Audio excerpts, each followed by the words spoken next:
Olá, alunos e alunas do Paraná, tudo bem com vocês?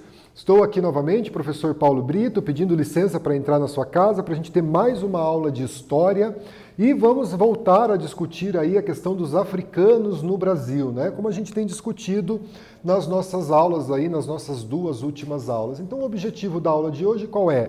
É a gente identificar e problematizar a exploração da mão de obra escrava dos povos originários da África, aqui no Brasil, e bem como as formas de resistência às violências que esses africanos sofriam aqui no Brasil durante a economia colonial portuguesa, século XVI, XVII, XVIII, chegando aí até o século XIX, né? Então nós estudamos na aula anterior duas etnias, né, nas aulas anteriores, duas etnias, os povos bantus e os povos sudaneses, que foram trazidos para o Brasil para serem utilizados como uma mão de obra escrava. Nós vimos aí a origem dos povos bantus e dos povos sudaneses, ali na questão da África Ocidental e também da África Central. E a questão de ser dessas regiões, né, a gente viu que a viagem desses povos para o Brasil, quando eles eram trazidos a bordo dos navios, que a gente chamou de navios tumbeiros, demorava em 30 a 45 dias e havia um grande número de mortalidade devido às condições insalubres e desumanas que esses negros viajavam nessa viagem para serem escravizados aqui para o Brasil. Então a opção por essa região da costa, que é aquela parte da África virada para o Brasil, era justamente para diminuir o tempo de viagem e evitar aí uma maior mortalidade desses africanos que estavam vindo para o Brasil para serem escravizados.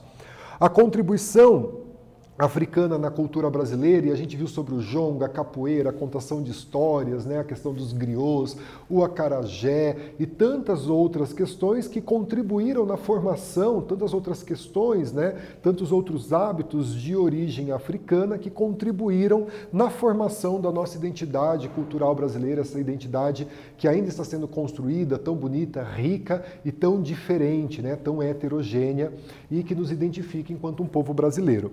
Os conhecimentos técnicos dos povos africanos, então, assim, não vamos pensar mais o continente africano como um continente que era atrasado, que não era desenvolvido, porque a gente viu nas aulas anteriores sobre essas cidades, né, os povos bantus e sudaneses, os povos sudaneses marcados aí por uma urbanidade, viviam em cidades, com avenidas, com ruas, praticavam um comércio através das estradas, do leito dos rios, né, faziam esse comércio em todo o seu reino, e os povos bantus, que dominavam a técnica da metalurgia, né? Eles sabiam aí produzir materiais de ferro, o que davam a eles vantagem, né? Principalmente nas guerras contra outros povos. Então eles já dominavam essa técnica da metalurgia.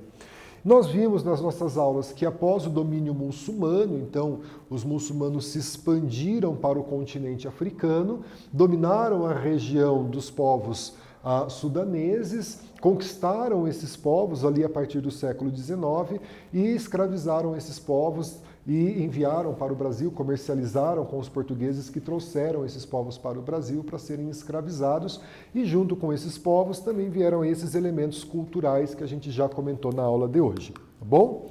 Aqui na aula de hoje, gente, o que nós vamos discutir, né? Então, os trabalhos desempenhados pelos africanos, e a gente já vem fazendo também essa discussão aí ao longo das aulas de história do 7º ano, né? Como quais eram esses trabalhos, e a gente já categorizou também o trabalho escravo aqui no Brasil, como boçais, ladinos, de ganho e de aluguel. Então a gente vai fazer uma discussão um pouco mais aprofundada sobre esse trabalho. A violência empregada contra os africanos aqui no Brasil, como também as formas de resistência que esses africanos encontraram contra essas violências que eles sofriam aqui no Brasil ao longo aí dos séculos, né, dos quase 400 anos de escravidão que a gente tem aqui no Brasil. Então aí, para a gente relembrar um pouquinho do que a gente já estudou, né? Entre os negros trazidos para o Brasil, havia essa categorização, os escravos chamados de ladinos, aqueles escravos geralmente empregados nos afazeres domésticos, a ama de leite, por exemplo, que a gente estudou, que era responsável por amamentar a criança branca, né? Até essa expressão criado mudo, que é uma expressão que hoje a gente deve se evitar, né? que veio dessa época, dos criados que trabalhavam dentro da casa dos senhores e que deveriam ficar quietos, né, não podiam conversar com os seus senhores.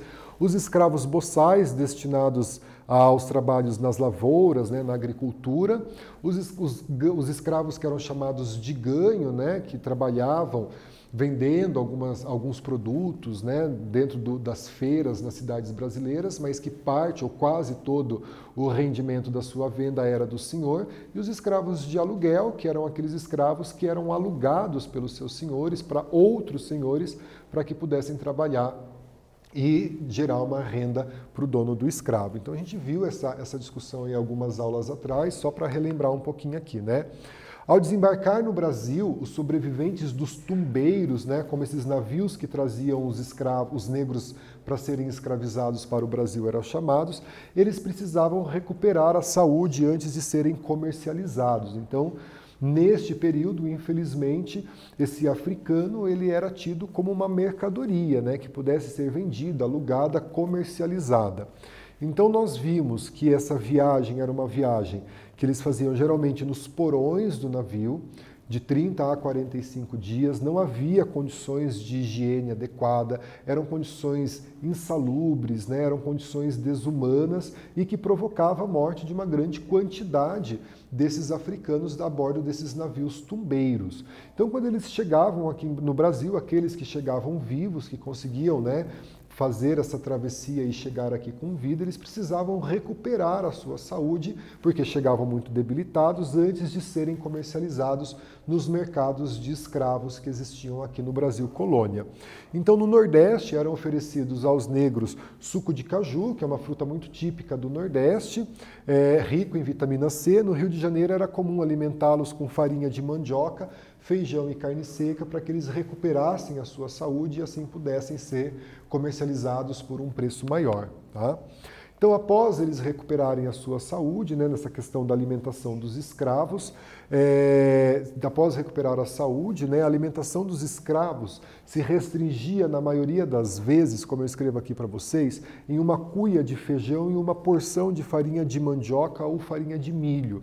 Não havia essa preocupação em ter uma alimentação adequada para os escravos, porque eles eram tratados como uma mercadoria, não eram tratados como seres humanos, né, nessa instituição que é a escravidão. No Rio de Janeiro, era comum os escravos se alimentarem com 2 punhados, 2 porções de farinha seca, e que eles umedeciam essa farinha seca, geralmente com alguma banana ou suco de algumas laranjas que eles comiam junto com essa farinha. Claro que é uma alimentação totalmente inadequada para uma pessoa, para um ser humano, como era inadequado também todo o tratamento dado aos escravos, né? Essa instituição que existiu aos longos dos séculos aqui no Brasil e que é uma instituição que a gente tem que sempre criticar, abominar e denunciar esses casos de escravidão e fazer essa leitura aqui, tá bom? Os escravos, além dessa má alimentação, dessas jornadas excessivas de trabalho, também recebiam os castigos físicos, né, por qualquer falha, ou às vezes até mesmo por uma vontade do dono de escravo em satisfazer a sua sanha em maltratar, em castigar alguém, e eles acabavam então castigando os seus escravos por falhas ou até mesmo por essa questão mais sádica de escravizar, de maltratar alguém pelo simples fato de maltratar, né? E havia a utilização desses instrumentos de castigos, como a palmatória, talvez esses mais próximo, né, da gente, a palmatória, que dentro da educação brasileira também foi utilizada aí em alguns períodos, a gargalheira e a máscara de Flandres, como o professor mostra aqui nessas fotos para vocês. Então aqui nessa foto à esquerda é uma máscara de Flandres, que era utilizada pelos escravos, né, para evitar que esses escravos muitas vezes comessem, se alimentassem de uma fruta que ele encontrava na casa do senhor, no pomar e tudo mais. Então era uma forma de violência e de controle pelo escravo que ele devia ficar dessa maneira aqui, né? No pescoço também tem um instrumento aqui que apertava, o pescoço podia ser apertado como uma forma de praticar essa violência por alguma falha que esse escravo tivesse cometido, né? E aqui do lado a gargalheira, né? Isso aqui é uma representação de uma gargalheira, como essa que está aqui, que apertava o pescoço desse negro, dessa negra escravizada, e também subiam aqui em cima, né, com esses ganchos, justamente para praticar essa violência contra esses negros e negras africanos que foram trazidos para o Brasil. Então sofriam uma violência psicológica, né, de vir para uma terra que desconheciam para trabalhar como escravo, chegavam aqui, geralmente eram separados de suas famílias, né, e era uma prática você ter escravos de etnias diferentes, de idiomas diferentes, de religiosidade diferente, para que se evitasse onde você estava com esses escravos, na senzala, nas plantações, que se eles se organizassem e pudessem fazer um levante contra o senhor de escravo. Então se separava das famílias, você abandonou sua terra natal, você veio para um território que você não conhece, chegava aqui, as condições de vida geralmente na senzala e os castigos físicos sofridos por esses negros e negras trazidos para o Brasil para serem escravizados. Aqui a utilização da palmatória, né? Esse aqui é um quadro do Debré, a gente já aprendeu um pouco sobre o Debré nas nossas aulas, né? O Debré foi um artista francês que veio para o Brasil no século XIX e ele fez várias representações artísticas de modos, né? De como que a sociedade brasileira colonial daquela época se organizava. Então aqui provavelmente são escravos de ganho, né, que estão aqui trabalhando para um sapateiro, a gente identifica essa produção deles aqui, e o escravo oferece a mão, né, dá a mão ali porque o sapateiro vai castigá-lo por alguma falta que ele possa ter cometido ou pelo simples fato de não conseguir cumprir todas as ordens de trabalho desse senhor, né. E aqui a gente tem nesse canto esquerdo dessa imagem, né, a gente tem aí várias informações que a gente tira através do que Debré nos proporciona. A gente tem uma ama de leite, né? Então a gente vê ali uma escrava, né, amamentando uma criança branca. Então vejam que nessa cena a gente tem os escravos de ganho, a gente tem os castigos físicos, a gente tem a ama de leite, a gente percebe no olhar aqui desse escravo, né, que ele percebe a ação, né, dessa violência, de uma forma que ele também fica um pouco com medo do que possa acontecer para ele. Então essas formas de violência física, psicológica, moral, que os escravos e escravas passavam aqui no Brasil durante o período em que a escravidão vigorou aqui para a gente.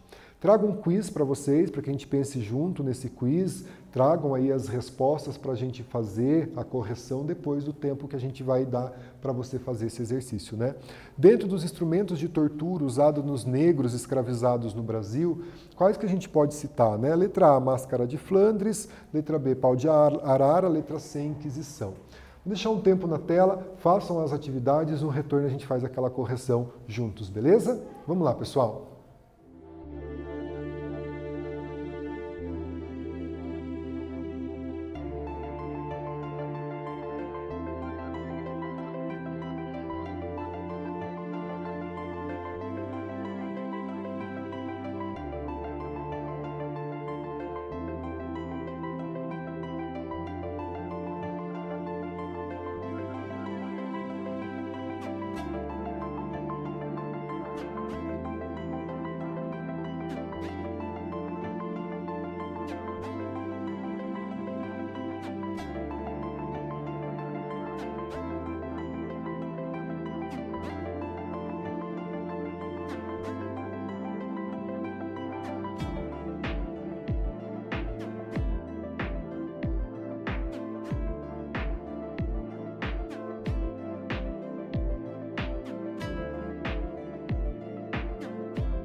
Pessoal, vamos aqui fazer a correção, mas antes aquele recadinho que o professor tem que falar para vocês, vocês não podem esquecer. O registro de frequência no Classroom ele mudou. Basta clicar no link número 1, atividade obrigatória, realiza a atividade, envia e você garante a presença na aula de história do teu professor. Tudo bem? Então a gente tinha um quiz aqui para fazer, aliás, nós temos um quiz aqui para fazer, vocês fizeram aí na sua casa, né? Dentre os instrumentos de tortura usados nos negros e negras escravizados aqui no Brasil, a gente pode citar, a gente acabou de falar desse instrumento horrível, que é a máscara de Flandres, né? Que, voltando aqui um pouquinho, é essa máscara que era utilizada para evitar, por exemplo, que os escravos pudessem se alimentar ou usada como castigo para que propositalmente eles também não se alimentassem, né? A máscara de Flandres aqui. Então, diante dessas violências, né, que foram praticadas, físicas, emocionais, né, essa expropriação cultural que esses escravos tinham, eles vão organizar a resistência, né, diante de todas essas condições que eles viviam aqui no Brasil, esses negros e negras escravizados, eles então vão organizar a resistência. Então eles vão praticar a religião de matriz africana, que era proibida, a gente viu na aula de história passada a questão da religiosidade africana, né, principalmente os cultos de candomblé. Quando esses negros chegavam aqui no Brasil, a religião era proibida, a gente já viu também que inclusive o seu nome era trocado, né, ele era despido dessa sua identidade, mas eles vão continuar praticando a sua religiosidade, mesmo que de forma escondida, ou, como a gente vai ver daqui a pouco, de forma sincrética, né? Misturando os elementos de uma e outra religião para que pudesse, sim, exercer o seu direito de ter a sua religiosidade aqui no Brasil. Então eles vão manter vivo o idioma. Em Salvador, em outras regiões, em Salvador a gente tem uma revolta chamada Revolta do Malês, que aconteceu ali no século XIX, que foi organizada por negros, que eram negros muçulmanos escravizados e que falavam árabe. Então eles se utilizavam dessa resistência de falar árabe, que não era um idioma entendido ali na região da colônia, para organizar a Revolta do Malês. Então manter o idioma vivo também foi uma forma de resistência e promovendo festas, festejos, né, como o reizado, a congada e as irmandades religiosas que a gente vai ver nas aulas a partir de agora, né? Desculpem.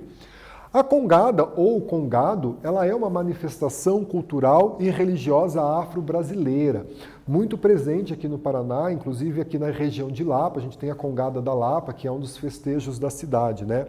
Então o folguedo é uma festa muito antiga, né? uma celebração muito antiga e constitui-se de um bailado dramático, né? Teatralizado, com canto e música que recria a coroação de um rei do Congo. Então a gente tem essa representação da congada como uma resistência, né?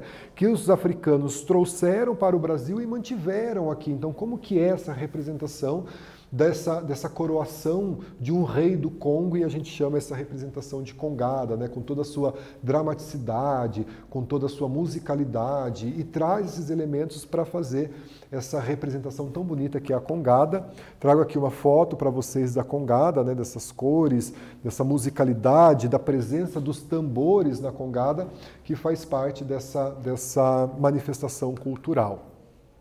A gente vai fazer uma atividade muito tranquila agora, tenho certeza que a gente consegue responder juntos essa atividade. Vamos lá, ó. Marca um X na alternativa correta. Qual manifestação afro-brasileira constitui-se de um bailado dramático que recria a coroação de um rei do Congo? Vou deixar um tempo para vocês responderem essa atividade e no retorno a gente faz a correção. Vamos lá?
Pessoal, voltamos. Vamos fazer a nossa correção aqui, né? Então, pedi que vocês marcassem um X na alternativa correta, né? Qual é a manifestação afro-brasileira que constitui-se de um bailado dramático que recria a coroação de um rei do Congo, né? Então, como resposta aí a congada, bem tranquilo da gente resolver esse exercício. A próxima manifestação que a gente fala como uma forma de resistência é o reizado. Então a gente viu a congada, agora a gente vê o reizado, né? Que algumas pessoas chamam de folia de reis. Eu, quando morava lá no interior do estado do Paraná, pertinho de Apucarana, na cidade de Cambira, a gente participava da folia de reis. Inclusive haviam campeonatos de folia de reis, né? Então a folia de reis, a companhia de reis, reizado ou festa dos reis é uma festa católica, né? Uma manifestação cultural católica e festiva, mas ela traz esse sincretismo com a religiosidade africana, né? O que é o sincretismo? É quando você funde, você mistura elementos de duas religiões. A festa do rei ou a folia dos reis, ela acontece ali no início de janeiro, quando os reis magos visitam o menino Jesus, né? Então, o que acontece? Os africanos trazem elementos da cultura africana para essa manifestação de fé católica. Então, ele faz esse sincretismo religioso. A gente tem a musicalidade, tem essa questão da dramaticidade, da teatralidade nessa folia de reis, nessa foto que o professor traz aqui para vocês. Vamos fazer uma atividade agora? Reizado ou folia de reis pode ser compreendida como uma manifestação de matriz africana, de matriz, letra A, sincrética, mimética ou imagética. Vou deixar um tempo na tela, pensem sobre isso, né? Se ela é sincrética, de fundir essas duas religiosidades, se ela é mimética, né, dessa questão da imagem, ou se ela é imagética, né, da questão aí de você ter algumas imagens ou de você mimetizar. Pensem aí, respondem e a gente volta para fazer a correção. Beleza? Tempo para vocês.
Pessoal, então nessa correção aqui, né, o reisado ou folia de reis pode ser compreendido como uma manifestação de matriz africana que tem como característica, né, sincrética, mimética ou imagética. Então a resposta correta ela é sincrética. Por quê? Porque ela funde elementos da cultura africana, né, dessa cultura africana, com elementos europeus cristão católico. Então, o africano, ele era obrigado a participar, por exemplo, da folia de reis, mas quando ele participava da folia de reis, ele acreditava dentro dele, ele tinha isso com uma certeza muito grande, que ele estava também cultuando uma entidade da religiosidade africana, né? Isso acontece com a Congada e acontece com as religiões de matriz africana aqui no Brasil, quando há imposição da religiosidade cristã católica para esses africanos e africanas escravizados, né? Sobre as irmandades religiosas, então esses africanos eles eram obrigados a frequentar a Igreja Católica, né? Algo muito parecido com o que os indígenas viveram no Brasil aqui com a Companhia de Jesus. Então os africanos eles tinham que participar da fé católica aqui no Brasil colônia. Então foram criadas as irmandades religiosas, né, que eram associações organizadas por leigos e que tinham sede em igrejas católicas. E elas precisavam ser aprovadas por uma autoridade católica. Então essas irmandades elas vão promover o culto aos santos padroeiros. Então, como foi essa forma de resistência desses negros e negras escravizados aqui no Brasil? Eles passaram, então, a se reunir na Irmandade, podiam, né, e deviam cultuar a iconoclastia, né, a imagem do santo católico, mas no seu interior eles estavam cultuando uma imagem, estavam cultuando uma entidade do candomblé, por exemplo, que era proibido aqui no Brasil na época do período colonial. Ao mesmo tempo que essas irmandades religiosas promoviam espaços sociais dos negros e negras aqui no Brasil. Então era um momento em que eles não estavam no trabalho escravo, estavam então dentro dessas irmandades religiosas aqui no Brasil. Em Curitiba a gente tem a igreja Nossa Senhora do Rosário de São Benedito, que é uma igreja de irmandade, é um dos templos históricos religiosos mais antigos de Curitiba. Fica no Largo da Ordem, que é um espaço histórico de Curitiba. Então percebam nessa igreja. Um pouco mais abaixo dessa igreja, a gente tem uma outra igreja católica, e essa igreja católica era frequentada pelos brancos, e a igreja de Nossa Senhora do Rosário de São Benedito era frequentada pelos negros e negras escravizados. Inclusive, de estética, de arquitetura, a igreja de São Benedito ela é mais bonita que outras igrejas, uma vez que elas eram construídas pelos negros e negros, eles se esmeravam, né, eles se dedicavam na construção do templo que eles iam frequentar. Tá bom? Trago aqui para vocês um trecho de uma obra chamada O Pagador de Promessa, do Dias Gomes, para a gente entender um pouquinho desse sincretismo religioso, né? Então, contei para a mãe de santo o meu caso, o personagem Zé do Burro está falando. Ela disse que era mesmo com Iansã. Iansã é uma deusa do candomblé, uma entidade do candomblé. Dona dos raios e das trovoadas. Iansã tinha ferido Nicolau, que era o burro do Zé, que ele tinha uma relação muito próxima, ele gostava bastante do seu animal. Para ela, eu deveria fazer uma obrigação, quer dizer, uma promessa, porque obrigação é no candomblé, promessa na Igreja Católica. Eu me lembrei então que Iansã é Santa Bárbara e prometi que se Nicolau ficasse bem, eu carregava uma cruz de madeira da minha roça até a igreja dela, no dia da sua festa, uma cruz tão pesada como a cruz de Cristo.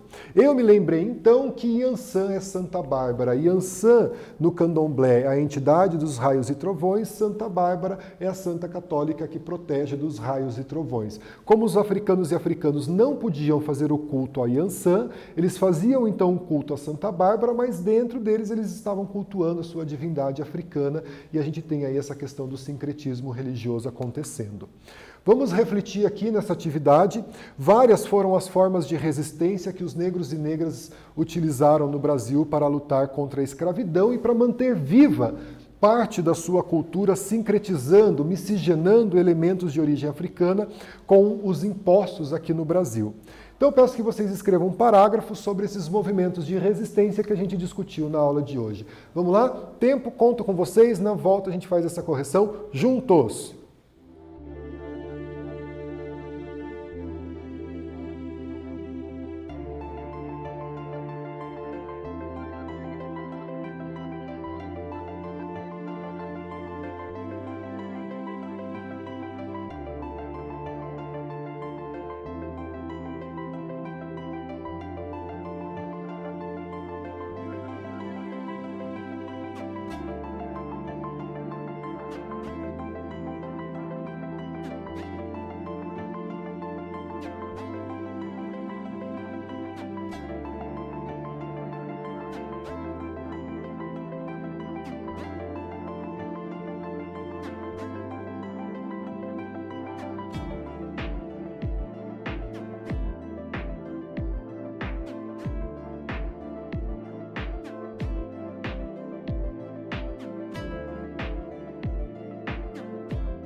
Pessoal, voltando aqui, né? Então, os negros e negras resistiram, né, incorporando elementos da cultura portuguesa e da cultura brasileira nas suas formações, na sua cultura, na religiosidade, na culinária, como o candomblé, a congada, o reizado e tantas outras manifestações culturais, né? Compartilhe a sua resposta com os seus colegas de sala no Classroom, com o seu professor e discuta um pouco mais sobre isso, né?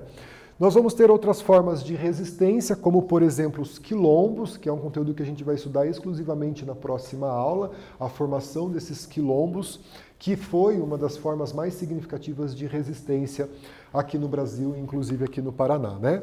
Então, o que a gente aprendeu na aula de hoje, gente? Como que era o trabalho dos escravos e escravas que foram trazidos aqui para o Brasil, a resistência realizada a partir das violências que eles sofreram, né? Violências físicas, violências psicológicas, violências culturais, e essas resistências através de manifestações culturais, da religiosidade, da culinária, do idioma, que se mantiveram e se mantêm vivos até os dias de hoje, tá? Daí que na próxima aula, como o prof disse para vocês, a gente vai voltar os nossos olhos para a formação dos quilombos, para Zumbi dos Palmares, Dandara e tantas outras personalidades que contribuíram nessa resistência contra a escravidão aqui no Brasil, tá bom? Fiquem bem, vou mandar um abraço hoje aí para o pessoal aqui de Lapa, o pessoal da região metropolitana de Curitiba que nos assiste. Agradeço o intérprete, agradeço a equipe que estão aqui comigo fazendo essa gravação. Um grande abraço para vocês, fiquem bem, fiquem em casa, cuidem da família e até a próxima aula. Tchau, tchau, gente!